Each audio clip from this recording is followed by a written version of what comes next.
नमस्कार शेतकरी बांधवांनो, एमटे ऑल टी व्ही या यूट्यूब चॅनलवरती तुमचं पुन्हा एकदा स्वागत आहे। पीक विमा 2023चे पैसे बँक खात्यात जमा। कोणत्या जिल्ह्यातील शेतकऱ्यांच्या खात्यावर पैसे जमा झाले आहेत त्याची यादी आपण पाहणार आहोत। 75% अग्रिमसाठी तुम्ही पात्र आहात की नाही हे देखील आपण पाहणार आहोत। तर चला वेळ न घालवता सुरू करूया आजचा व्हिडिओ। राज्यातील शेतकऱ्यांना एक मोठा दिलासा मिळाला आहे। खरीप हंगामात पावसाच्या अभावामुळे झालेल्या नुकसानीच्या 25% रकमेचा लाभ मिळालेल्या शेतकऱ्यांना 75% अग्रिम मंजूर करून ती शेतकऱ्यांच्या खात्यात आज वर्ग करण्यात आली आहे।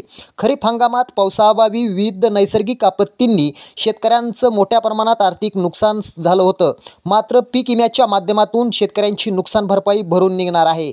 आज राज्यातील 6 जिल्ह्यातील शेतकऱ्यांच्या खात्यावर हेक्टरी 26,900 रुपये वितरित केले गेले आहेत। यात नाशिक जिल्ह्यातील 5,88,000 शेतकऱ्यांना 853 कोटी रुपये वितरित झाले आहेत, तर बुलढाणा जिल्ह्यातील 1,70,000 शेतकऱ्यांना 174 कोटी रुपये वितरित करण्यात आले आहेत। चंद्रपूर जिल्ह्यातील 1,80,000 शेतकऱ्यांना 127 कोटी रुपये आज वितरित करण्यात आलेले आहेत, तर परभणी जिल्ह्यातील 2 लाख शेतकऱ्यांना 200 कोटी रुपये वितरित करण्यात आले आहेत। बीड जिल्ह्यातील 3 लाख शेतकऱ्यांना 118 कोटी 10 लाख रुपये वितरित करण्यात आले असून छत्रपती संभाजीनगर जिल्ह्यातील 3 लाख शेतकऱ्यांना 370 कोटी रुपये आज वितरित करण्यात आले असून उर्वरित जिल्ह्यांची यादी आपण उद्याच्या व्हिडिओमध्ये आपण पाहणार आहोत। तोपर्यंत तुमची घेतो रजा। जय महाराष्ट्र।